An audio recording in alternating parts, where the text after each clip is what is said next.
far as the prices of PPEs and all the COVID-related supplies go, conventional wisdom must hold that such prices were lower before COVID-19 ravaged the whole world, and that any procurement happening subsequent to that and in the current circumstances has to come at, with higher values.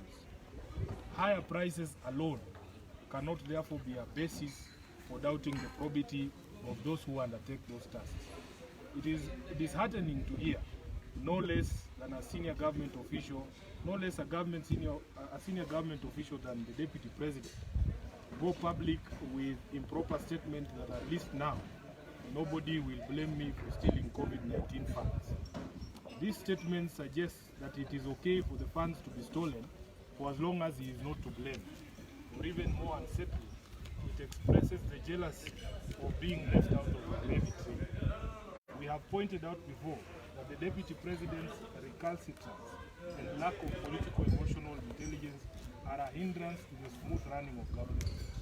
At a time when he should help the President crack the whip on corruption cartels within government, he holds campaigns at his residence while cheering wrongdoing within government in the mistaken belief that any perceived failures by His Excellency the President will raise his dwindling political fortunes. We must ask the Deputy President to either rise to the occasion and play the role of Deputy President, or ship out and let the President work in peace. We will keep raising any concerns we have with government operations specifically related to the COVID-19 issues through the proper channels without unnecessary drama and hubris.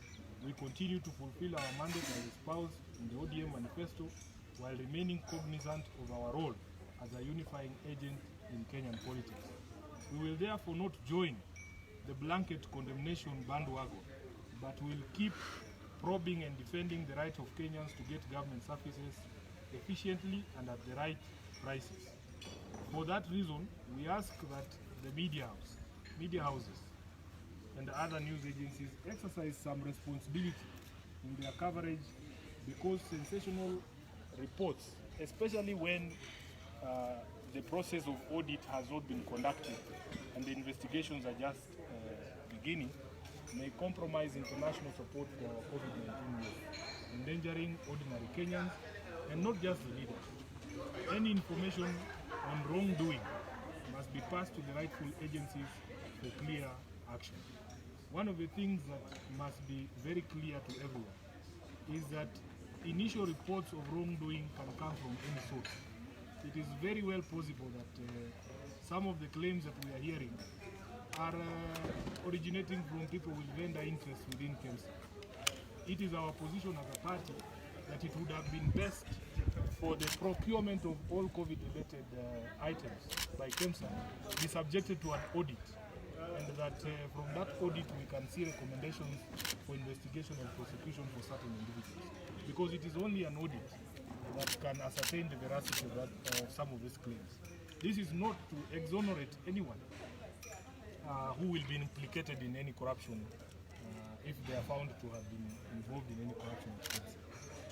All we are saying is that we have men and women working within these organizations, careers that are being threatened, careers that are being ended.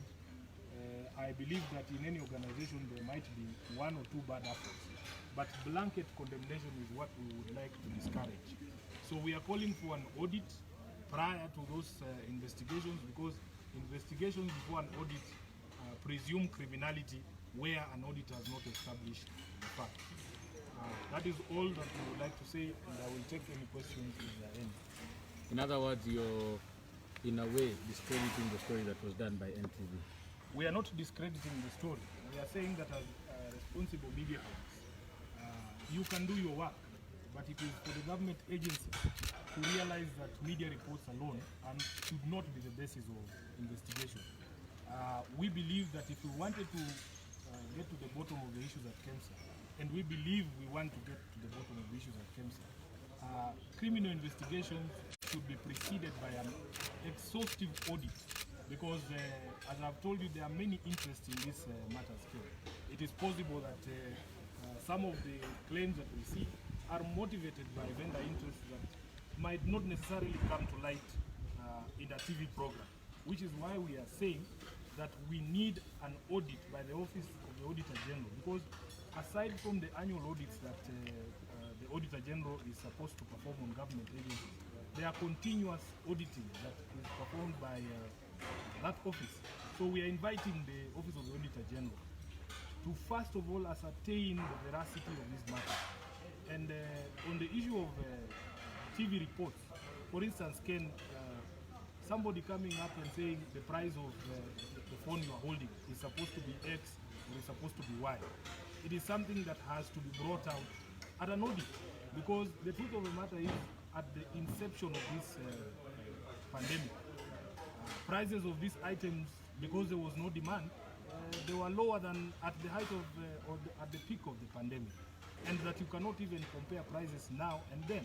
So if somebody shows up today, and we can actually do this experiment with you, and tells you that I can actually supply this Samsung phone you're holding at 10 shillings, and another one says if you want a Samsung phone it has to be 10,000 shillings, it is possible through a process of audit to actually ascertain whether the person who's saying we can sell it to you at 10 shillings is in a position to actually supply. We saw in the US at the beginning of this pandemic, Governor Cuomo of New York complaining that in fact the states had been left to bid against each other in the procurement of PPEs, and that for instance if California was to bid 100 shillings per mask and New York is bidding 90 shillings per mask, the supplier will take the product to the highest bidder. And he was actually proposing for a central procurement by the federal government to remove that situation where the counties, the states are bidding against each other. So what we believe is that a proper audit by the Office of the Auditor General will bring out all these facts, and then in that audit, if there are criminal proceedings to be taken, it will be on the basis of the audit and not bringing the cat before the horse by starting by criminal investigation. In other words, what the Secretary General is saying is that first of all, we thank the media for being a whistleblower, but you can't conduct prosecution on the basis of a whistleblower. I think the whistleblowing is to direct you to check whether there is a problem or not. And then there are agencies, starting with the Office of the Auditor General, that would now be able to bring out evidence upon which prosecution can be done. I think that's what we are saying. It's not to condemn the media. I think the media is doing a very good job in terms of whistleblowing. But sometimes we are prone to cheering mob justice, and I think that is what we have to be a bit careful about, especially on an issue as sensitive as the COVID pandemic, because people are dying. And when we divert attention to mob lynching, people lose faith even in the fight. They say, okay, then this is just a gravy train. It's not, and there are so many skeptics who are saying, in fact, that this COVID thing doesn't even exist. So when now we have this kind of situation, acting on inconclusive evidence, then we compromise our war against the pandemic.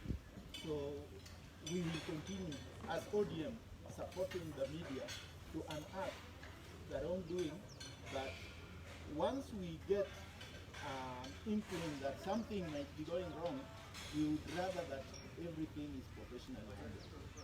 Thank you. Is there any other question? I think there's none. No.